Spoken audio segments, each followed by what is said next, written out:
শুরুতেই জানিয়ে দেব, নূরকে বিদেশে পাঠাতে তালবাহানার অভিযোগ গণ অধিকার পরিষদের। এবারে জানাবো, সংবিধান সংশোধনের প্রস্তাব অনুমোদনের বৈধ পন্থা সংসদ, বলেন সালাউদ্দিন। সর্বশেষ জানিয়ে দেব আন্তর্জাতিক সংবাদ, কার্কিকে সমর্থন দিয়ে সংসদ ভেঙে দিতে বললেন বলেন্দ্র। এতক্ষণ শুনছিলেন সংবাদ শিরোনাম, এবারে বিস্তারিত। সরকারের পক্ষ থেকে ডাকসুর সাবেক ভিপি এবং গণ অধিকার পরিষদের সভাপতি নুরুল হক নূরের উপর হামলাকারীদের গ্রেপ্তার ও উন্নত চিকিৎসার জন্য বিদেশে নিতে সরকার গড়িমসি করেছে বলে অভিযোগ করেছেন দলটির সিনিয়র যুগ্ম আহ্বায়ক আবদুল্লাহ আল মামুন। বৃহস্পতিবার দুপুরে ঢাকা মেডিকেল কলেজ ঢামেক হাসপাতালের সামনে সাংবাদিকদের সঙ্গে আলাপকালে সময় তিনি এসব কথা বলেন। মামুন বলেন, নূরের নাক ও মস্তিষ্ক গুরুতর আঘাত লাগায় দীর্ঘমেয়াদী চিকিৎসার জন্য তাকে বিদেশে নেওয়া জরুরি, কিন্তু তাকে বিদেশে না নিয়ে এবং হামলাকারীদের গ্রেপ্তার না করে এই অন্তর্বর্তীকালীন সরকার টালবাহানা শুরু করেছে। তিনি আরও বলেন, ঢাকা মেডিকেল চিকিৎসা দ্বারা সন্তুষ্ট হলেও দীর্ঘমেয়াদী চিকিৎসার জন্য বিদেশে নেওয়া জরুরি, কিন্তু সরকার এ বিষয়ে কোনো বাস্তব পদক্ষেপ নিচ্ছে না। একই সঙ্গে নূরের ওপর হামলার ঘটনায় জড়িতদের গ্রেপ্তার বিষয়ে এখনও দৃশ্যমান কোনো পদক্ষেপ দেখছি না।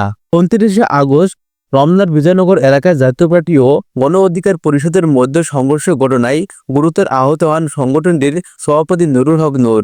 এরপর আহত অবস্থায় তাকে ঢাকা মেডিকেল নিয়ে আসা হয়।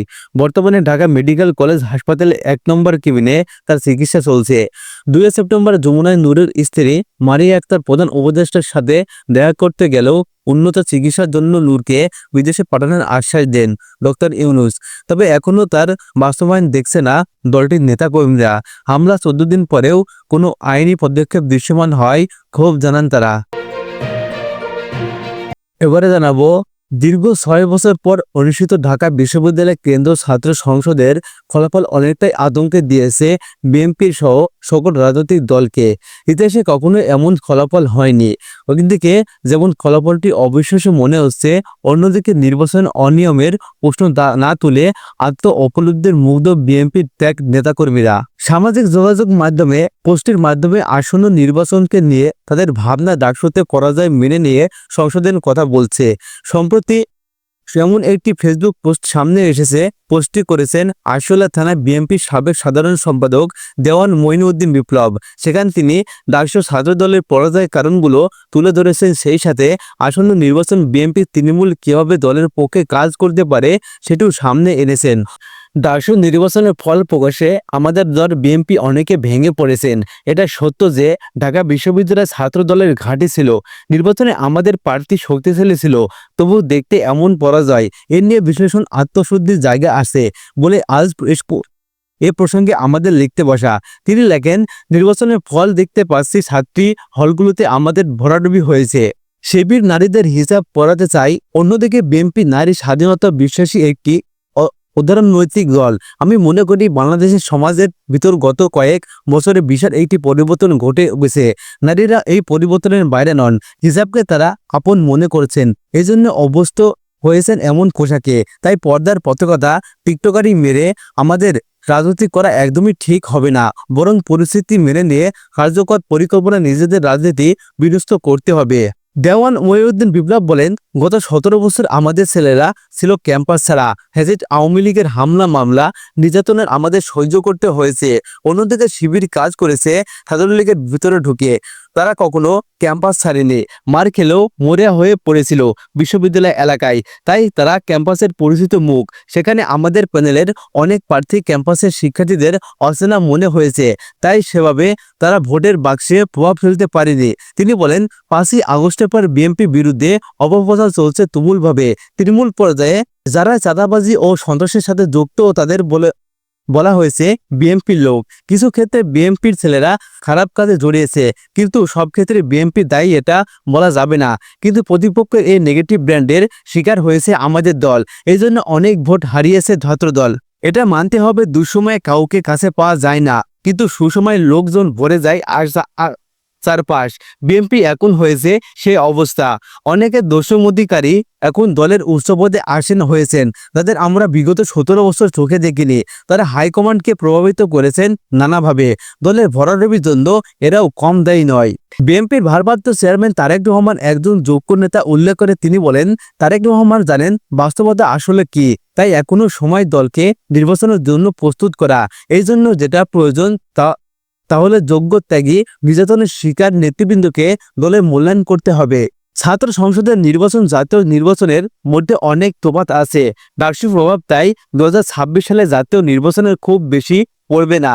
অর্থাৎ তখন অনেকে নতুন ইস্যু সামনে আসবে। তাই আমি আমাদের দলের নেতাকর্মীদের বলবো, আপনারা ভেঙে পড়বেন না। ডাকসুতে যেটা ঘটেছে সেটা আমাদের আত্মশুদ্ধি, নতুন কর্ম পরিকল্পনার জন্য ভালো হয়েছে। আমাদের হাতে এখনো অনেক সময় আছে। আমাদের নেতা তারেক রহমান একজন বিচক্ষণ নেতা। তিনি সময় বুঝে দলকে নেতৃত্ব দেবেন বিজয়ের পথে। এর আগে পর্যন্ত আমাদের সংঘবদ্ধ থাকতে হবে। দেওয়ান মঈনুদ্দিন আরও বলেন, বিএনপির বীর মুক্তিযোদ্ধা জিয়াউর রহমানের হাতে গড়া দল। আমরা গত 17 বছর ভয়াবহ দুঃশাসনের মধ্যে বিলীন হয়ে যায়নি। তাই নিজেদের হীনমান্য ভাববেন না। লড়াইয়ের শক্তিতে উজ্জীবিত হন প্রত্যেকেই। যে লড়াই আমাদের মুক্তির পথ খুলে দেবে। এখন নতুন যে প্রজন্মের যুগ, এরা মুক্তিযুদ্ধ দেখেনি। মুক্তিযুদ্ধের গল্পের চেয়ে এদের কাছে বেশি গুরুত্বপূর্ণ বর্তমান। তাই এদের সামনে ইতিবাচক দৃষ্টান্ত তৈরি করুন।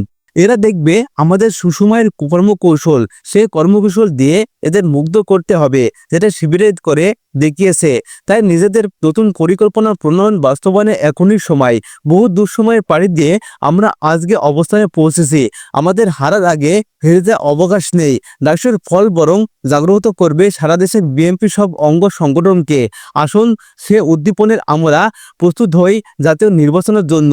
মানুষের আস্থার দল যে বিএনপি, সেটা প্রমাণের উপলক্ষে এই ভোট। তাই সময় উপযোগী কর্ম পরিকল্পনা নিয়ে এখন থেকে মাঠে থাকতে হবে। সর্বশেষ তিনি বলেন, শহীদ জিয়ার আদর্শের নেতাকর্মী। তিনি বলেন, শহীদ জিয়ার আদর্শে দেশনেত্রী গণতন্ত্রের জননী খালেদা জিয়ার দোয়ান ও জননেতা তারেক রহমান নির্দেশে দলকে পরিচালনা আমাদের যেন কোনো ঘাটতি না থাকে। আমরা লড়াই এবং জিতব হতাশা বলে শপথ অনুপ্রাণিত থাকতে হবে আমাদের সবাইকে। সর্বশেষ জানিয়ে দেব আন্তর্জাতিক সংবাদ। নেপালে অন্তর্বর্তী সরকারের প্রধান হিসাবে সাবেক প্রধান বিচারপতি সুশীল কার্কিকে বেছে নিয়েছেন সেই দেশের তরুণ প্রজন্ম। আর তাদের সিদ্ধান্তের প্রতি সমর্থন জানিয়েছেন তরুণদের আইডল হিসাবে খ্যাতি কাঠমান্ডুর মেয়র বলেন্দ্র শাহ। তরুণদের সিদ্ধান্তকে স্বাগত জানানোর পাশাপাশি কার্কির ক্ষমতা গ্রহণের পথ সহজ করতে দেশটির পার্লামেন্ট ভেঙে দিতে প্রেসিডেন্ট প্রতি আহ্বান জানিয়েছেন তিনি। বুধবার 10 সেপ্টেম্বর রাতে সামাজিক মাধ্যমে দেয়া এক পোস্টে মেয়র বলেন্দ্র শাহ কার্কির প্রতি সমর্থন কথা জানান। অলির পতনের পর অন্তর্বর্তী নেতা হিসাবে প্রথমে বলেন্দ্র নামই উঠেছিল, কিন্তু আন্দোলনকারীরা তার সঙ্গে বরাবর যোগাযোগের চেষ্টা করেও তিনি সাড়া দেননি। বলেন্দ্রের পরে সবচেয়ে বেশি সমর্থন মেলে কার্কির পক্ষে। এই পরিস্থিতিতে বুধবার রাতে নিজের অবস্থা সম্পর্কে স্পষ্ট করেন কাঠমান্ডুর মেয়র। নিজের ফেসবুক পেজে দেওয়া পোস্টে বলেন্দ্র লেখেন, দেশ এবার সোনালী ভবিষ্যতের দিকে অগ্রসর হচ্ছে। জেনজি সহ নেপালের সকল নাগরিককে দেশে শান্তি বজায় রাখার আহ্বান জানাচ্ছি। কেউ আতঙ্কিত হবেন না, ধৈর্য ধরুন। নেপাল একটি অন্তর্বর্তী সরকার গঠন করতে চলেছে, যা দেশের নতুন নির্বাচন পরিচালনা করবে। নির্বাচন পরিচালনার পাশাপাশি অন্তর্বর্তী সরকারের কাজ হল দেশকে নতুন দিশা দেখানো। এরপরে তিনি লেখেন, অন্তর্বর্তী সরকারের প্রধান হিসেবে আপনারা প্রাক্তন প্রধান বিচারপতি সুশীল কার্কির নাম প্রস্তাব করেছেন। আপনাদের এই সিদ্ধান্ত আমাদের পূর্ণ সমর্থন এবং সম্মান রয়েছে। যেদিন এই ঐতিহাসিক বিপ্লবের রক্ষা করার জন্য তিনি নেপালের প্রেসিডেন্ট রামচন্দ্র মণ্ডলকে সংসদ ভেঙে দেওয়ার আহ্বান জানিয়েছেন। পোস্টে তিনি তরুণ প্রজন্মের নেতৃত্বে প্রশংসা করেছেন। বলেন্দ্র কার্কি ছাড়াও যেদিন ভার্চুয়ালি বৈঠকে উঠে এসেছিল আরও কিছু নাম। তারা হলেন নেপালের বিদ্যুৎ পরিষদের প্রধান কুলমন ঘিসিং, যোগ নেতা সাগর ধাকাল এবং ধারানের মেয়র হালকা সাপমাং। উল্লেখ্য, কার্কি সম্মানিত দিলেও প্রধানমন্ত্রী হতে পারবেন না তিনি। এই প্রথম তাকে সেনাপ্রধানের সঙ্গে দেখা করতে হবে। পরে প্রেসিডেন্ট পোর্টবোনেলে অনুমোদন দিলে তবে গদিতে বসতে পারবেন প্রাক্তন প্রধান বিচারপতি।